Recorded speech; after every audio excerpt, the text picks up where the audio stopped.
Most people think overthinking is the problem, but what if trying to stop it is actually what's keeping it alive?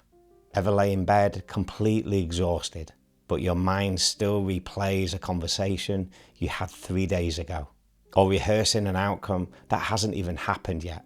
I'm not talking about occasional overthinking. I mean the kind where your mind never really switches off.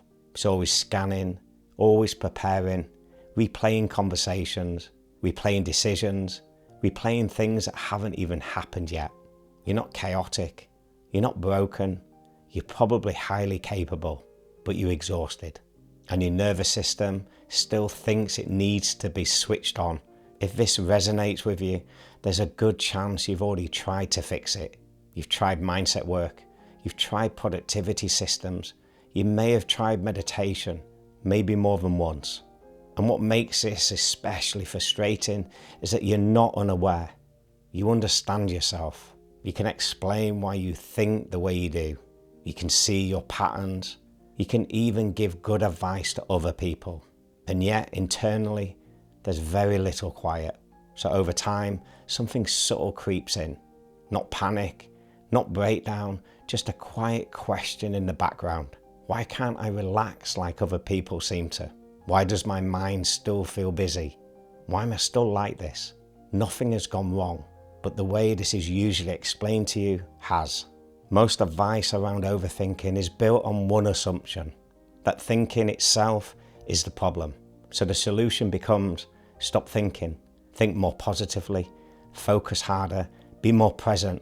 And when that doesn't work, the conclusion is often implied, you're doing it wrong. But here's what rarely gets said. If overthinking was simply a bad habit, it would have faded the moment you understood it. The fact that it hasn't is the clue. Here's the reframe I want you to really take in. Overthinking is not a flaw. It's not a lack of discipline. It's not a sign that you're behind. Overthinking is a survival strategy. At some point in your life, your system learned that becoming mentally alert was useful. Thinking ahead prevented mistakes. Scanning kept you safe.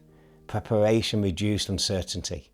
Maybe it didn't just help you survive, maybe it helped you succeed. So your mind did what intelligent systems do, it adapted. The important part is this: your nervous system does not experience overthinking as a problem, it experiences it as protection. This is why forcing calm doesn't work. When you try to shut down thinking without addressing why it's there, your system doesn't feel relieved, it feels threatened. Because from its point of view, you're removing the very thing that has kept you safe, capable, and ahead. So it doubles down. More thinking, more scanning, more preparation, not because you're failing, but because your system thinks it's doing its job. This is why telling yourself to just relax often creates more tension, not less. Relaxation requires safety, and safety can't be commanded. For high performers, this goes even deeper. Thinking isn't just something you do, it's something you trust. It's how you stay competent, how you stay responsible, how you avoid costly mistakes. So when someone suggests that you should think less, what your system hears isn't peace. It hears lower your standards, risk getting it wrong. Of course, there's a resistance. So the goal here is not to get rid of thinking. The goal is to loosen the belief that thinking is the only way to stay safe and effective. Real calm doesn't come from better answers. It comes from the body learning gradually that it doesn't need to stay on high alert right now, that nothing needs to be solved in this moment. This is why insight alone doesn't change things. You can understand everything I'm saying and still feel tense. Because calm isn't mental achievement, it's a psychological state. And when the body doesn't feel safe, the mind will keep working, not to annoy you, but to protect you. So instead of asking, how do I stop overthinking? I want to offer a different question, one that doesn't create internal conflict. Try asking, what does my system believe it's protecting me from right now? Not to analyze, not to fix, not to get an answer, just to acknowledge. That single shift from fighting to understanding removes pressure. And when pressure drops, thinking naturally loses intensity. So let's pause for a moment and make this practical. This is a form of meditation, not about clearing your mind.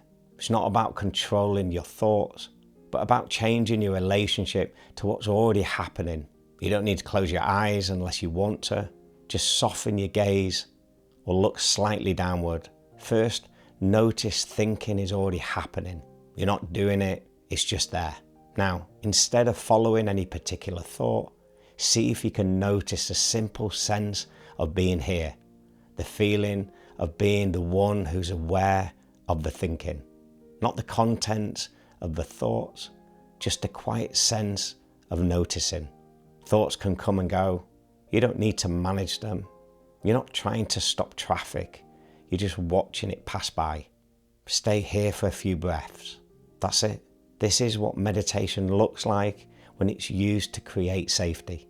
Overthinking isn't the enemy, it's a signal. When you stop fighting it, you stop feeding the very loop you want to escape. In the next video, we'll look more closely at what your mind is actually trying to protect you from and how to work with that in a calm, practical way. Not to lose your edge, but to stop paying for it with constant internal tension. If this resonated, stay with the series. You don't need to fix yourself. You just need a more accurate understanding of what's actually happening. That's where the real change begins.